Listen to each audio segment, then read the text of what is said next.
It had everything: synchronized hand jives, power ballads in parking lots, and behind the scenes, a whole lot of weird. Fact number 20. The original musical was raunchier than the movie. Before Grease was a squeaky clean karaoke favorite for slumber parties, it was a very different beast on stage. The original 1971 musical was grittier, raunchier, and way more Chicago than suburban fantasy. It was set in a working-class neighborhood, packed with more profanity, more smoking, and enough sexual innuendo to make your grandmother gasp. Think less High School Musical and more late-night bar review. The original Greasers were rough around the edges.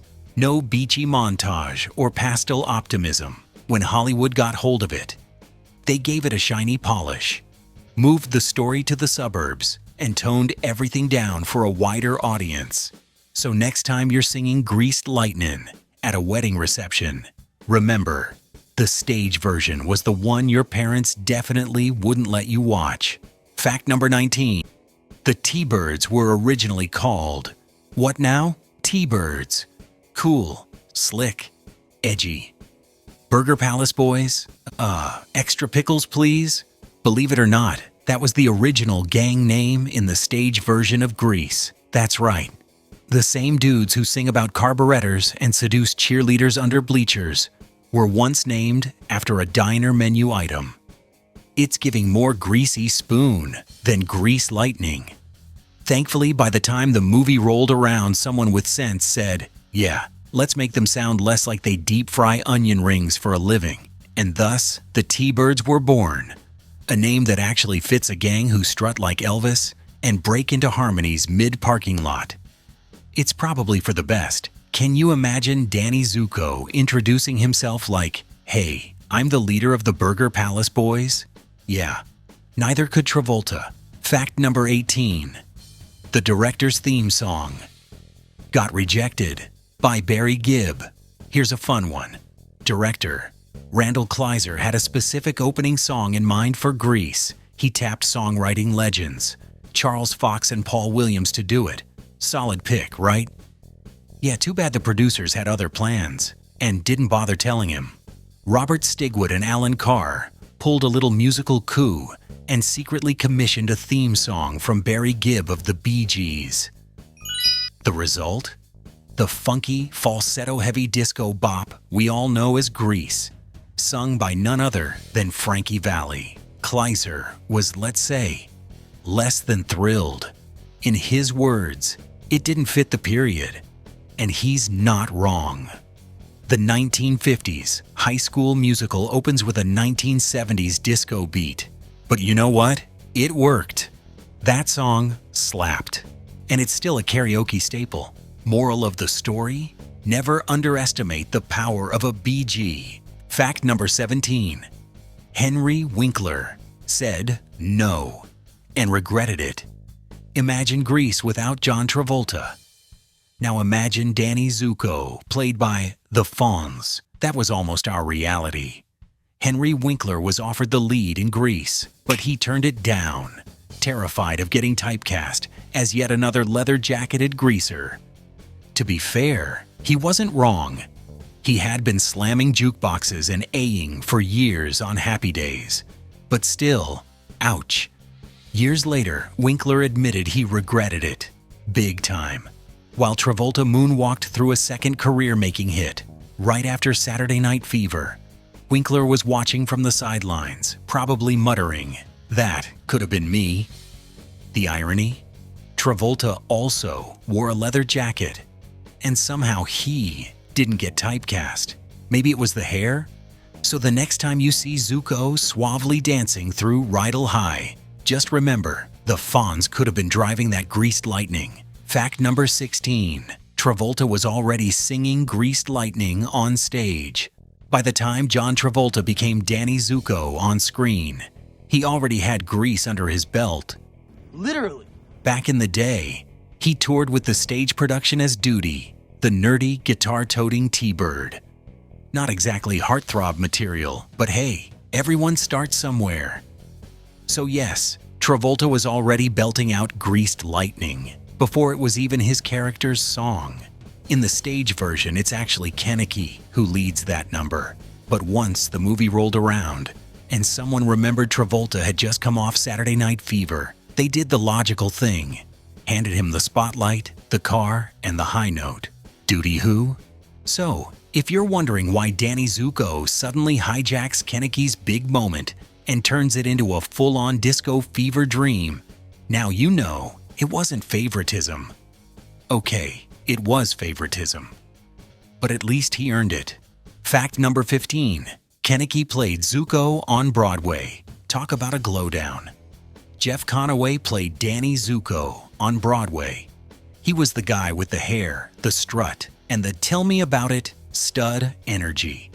But when the film came around, producers handed that crown to Travolta and bumped Conaway to Kenickie, Zuko's sidekick. Oof. Now to be fair, it's not like Conaway got booted to background extra.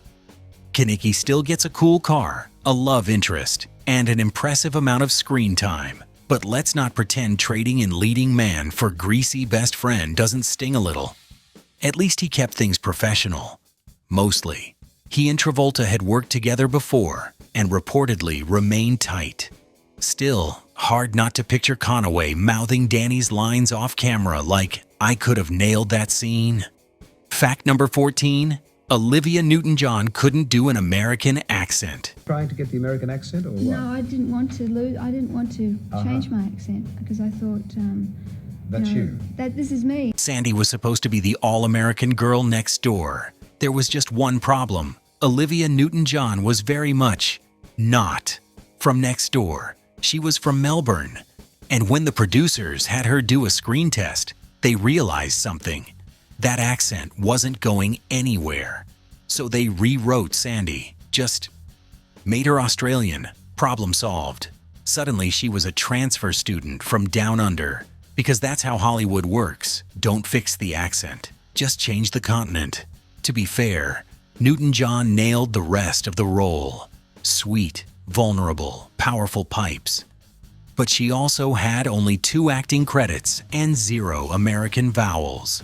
The fact that she pulled off a leading role in the biggest musical of the decade without faking a convincing Rydell high is kind of iconic. And hey, that explains why Sandy's the only one who sounds like she should be surfing with kangaroos. Fact number 13. A 33-year-old played a teenager. And she wasn't the only one. Grease was supposed to be about high schoolers.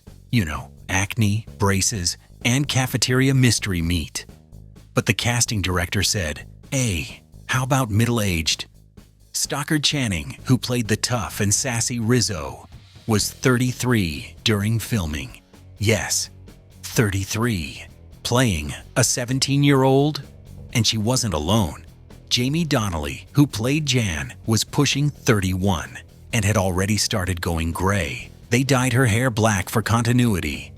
But no amount of Aquanet could hide the fact that Rydell High looked suspiciously like a PTA meeting.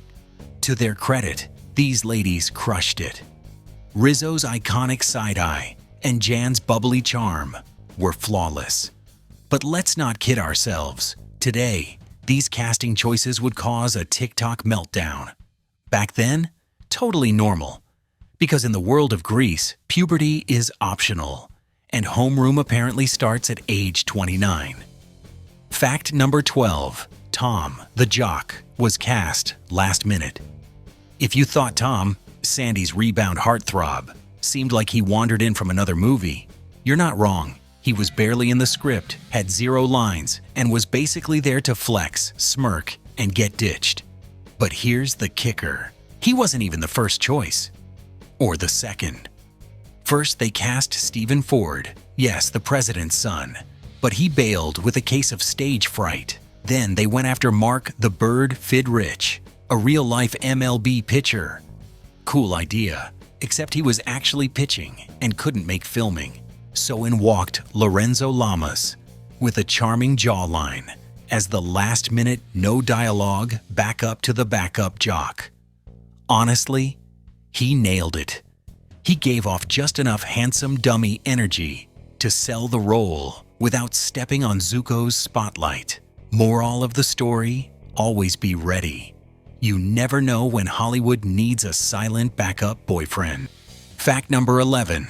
They cast real 1950s celebrities to add authenticity. Grease isn't just set in the 50s. It went full method to lock in that retro vibe. The producers stacked the supporting cast with actual 1950s icons. Enter Eve Arden, our Miss Brooks, Sid Caesar, your show of shows, and Frankie, Venus in Blue Jeans, Avalon. They weren't just nostalgia stunts. They were living Easter eggs. Principal McGee, Arden, brought class. Coach Calhoun, Caesar, brought chaos. And Teen Angel Avalon dropped in like a doo-wop fairy godfather. And that's the brilliance of Grease. It didn't just look like the 50s. It felt like it, right down to the TV legends keeping an eye on all those scandalous teenagers. Fact number 10. Elvis was almost the teen angel. Beauty school dropout could have had a whole different vibe and an even bigger hip swivel. The role of teen angel was originally envisioned for none other than Elvis Presley. You know, the actual king of rock and roll. It made perfect sense. The hair, the vocals, the surreal cameo energy. Elvis was the 1950s. But fate had other plans. He died in 1977, just before production began. And the part ultimately went to Frankie Avalon, who still crushed it in his dreamy, silver-suited cameo. Would Elvis have done it? We'll never know. But one thing's for sure, Grease had a brush with royalty. And then rewrote the guest list. Fact number 9. Rydell High was actually 3 different schools. If Rydell High ever looked inconsistent, there's a reason. It wasn't one school, it was 3.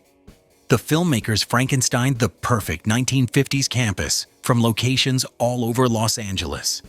The exterior shots, that's Venice High. Same school, from Rebel Without a Cause. The interior hallways and classrooms, Huntington Park High School. Functional, generic, totally passable as any American high school in cinema history. And the big carnival finale, that was filmed at John Marshall High in Los Feliz. Fun fact, that same school pops up in Pretty in Pink, A Nightmare on Elm Street, Buffy, and Boy Meets World. Basically, it's the most overachieving school in Hollywood. So if you ever thought, wait, didn't that hallway look different 2 scenes ago? Congrats, you're observant. And also correct. Fact number 8. The Frosty Palace set was a Coca-Cola disaster. Remember the Frosty Palace? Where milkshakes were slurped, side-eyes were served, and product placement wars quietly raged. The set was built top to bottom, with Coca-Cola logos, neon signs, soda coolers, napkin holders, Coke everywhere. Then producer Alan Carr struck a last-minute deal with Pepsi. Cue chaos. They couldn't afford to reshoot, so they did the next best thing. Blurred out all the Coke branding like it was part of the witness protection program. But here's an Easter egg for you.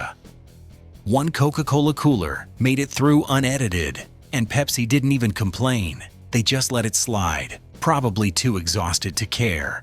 So the next time you watch the Frosty Palace scenes and wonder why everything looks like someone smudged the lens with Vaseline, it's not your eyes. It's a feud, frozen in time. Fact number 7. The high school dance scene was shot at a real high school, and students watched from the rafters. Venice High School. In 1978, got the ultimate field trip when Grease rolled up to film the big dance competition scene.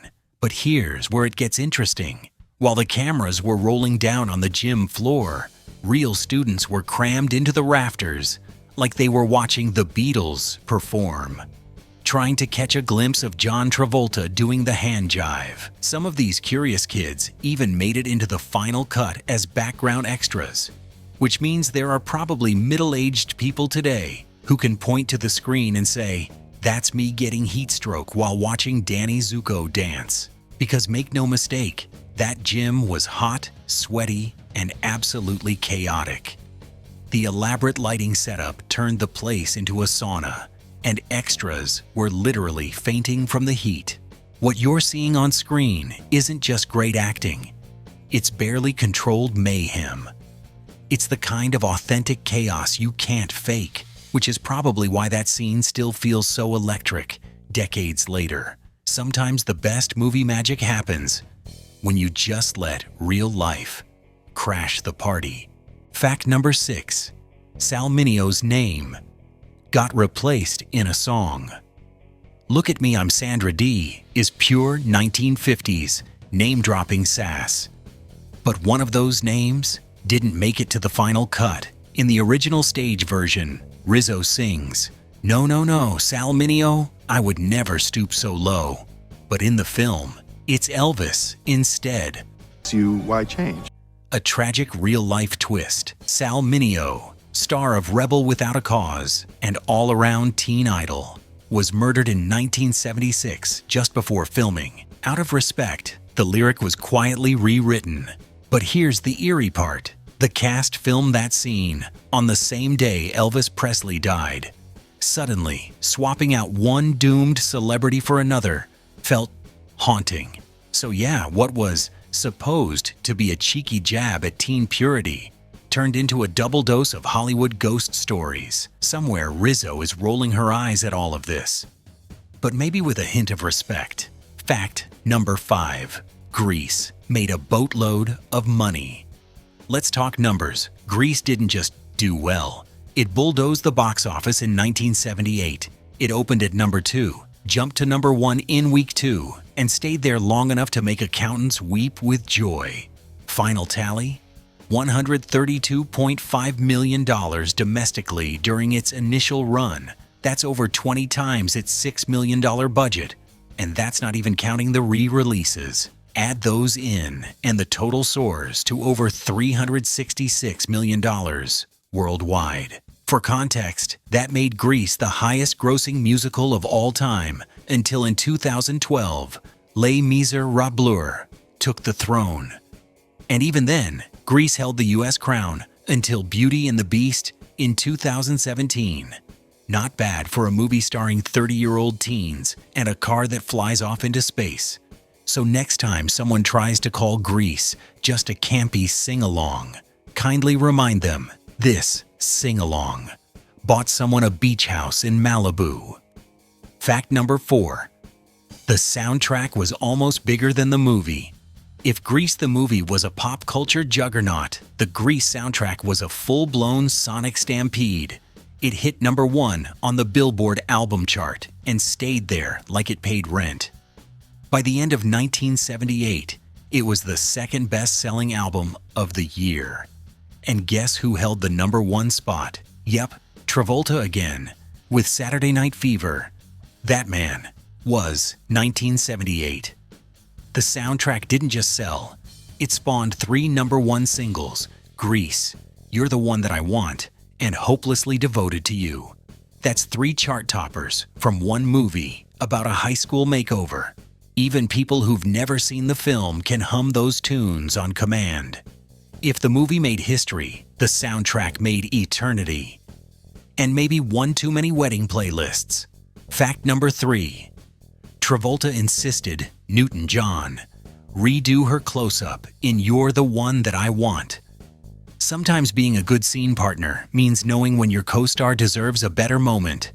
And John Travolta proved he wasn't just a pretty pompadour when he advocated for Olivia Newton-John during the Carnival finale. After watching her close-up in You're the One That I Want, Travolta quietly pulled the director aside with a request that was surprisingly generous for a leading man. Reshoot it. This wasn't about ego or upstaging. Quite the opposite. Travolta felt that Newton-John's big transformation moment, where Sandy emerges in full leather-clad glory, needed to be absolutely perfect. He wanted her to have that iconic shot that would define the character's journey from sweet and innocent to confident and sultry. The result was that smoldering glance that became one of the most memorable images in movie musical history. And the fact that this reshoot created one of cinema's most iconic expressions of feminine power makes Travolta's instincts look pretty brilliant in retrospect. Fact number 2. The Summer Nights crowd had to lip sync to a track they'd never heard. Ever try to dance to a song you've never heard while pretending you're having the time of your life? Well, during the filming of Summer Nights, most of the crowd had to lip sync and react to a scratch version of the track while watching Travolta and Newton-John perform their dueling stories of summer romance. The problem? Half these people had no idea what they were supposed to be reacting to, when the big musical moments were coming, or even what the finished song would sound like. They were basically playing musical charades with incomplete information, trying to look like they were having authentic teenage fun while being completely in the dark. If you watch closely, and I mean really closely, you can spot the casualties of this musical confusion. There are extras who are slightly offbeat, others who miss their cues entirely, and a few who look genuinely bewildered by whatever's happening around them. Number 1. The flying car ending wasn't in the original script. We saved the most wonderfully absurd fact for last, and it's about that ending that somehow convinced millions of people that true love can literally make you fly. The decision to have Danny and Sandy drive off into the clouds in a flying car wasn't just a creative choice. It was a last-minute panic solution to a script problem that the writers couldn't figure out how to solve any other way. Here's what happened. The movie needed a big, memorable ending that would send audiences home happy, but the writers had painted themselves into a corner. Danny and Sandy were together. The conflicts were resolved, and yet somehow the ending felt flat. So someone, and nobody seems to remember exactly who, suggested they just make the car fly away. It was the kind of idea that should have been laughed out of the room, but instead became one of cinema's most iconic endings. So there you have it, 20 weird facts about Grease that prove this high school musical is somehow eternal. Flying cars, disco soundtracks, soda drama, and it's still going strong. Did we miss your favorite behind-the-scenes moment? Drop it in the comments. We're always down to talk about Zuko's hair or Rizzo's eyeliner. What was it with old people playing teenagers back then? And why did everyone in their 40s look like they'd just escaped from elder care? If you liked this retro deep dive, give it a thumbs up, hit that subscribe button, and don't forget to tell your inner teenager, Chang Chang, Changity Chang Shoo Bop. We'll always be like one. Wah wah wah one. Your next mission? Call at least 3 people honey today. And report back in the comments with their reactions. But before you ride off into the sky in a pink convertible, ask yourself this. What happens when the summer lovin' stops and the screaming starts? Because not all road trips end at the beach. Some take a hard turn, straight into rural Texas. Grease your wheels, baby. Leatherface is waiting. And this time, you're the one that he wants. Wow, that was weird.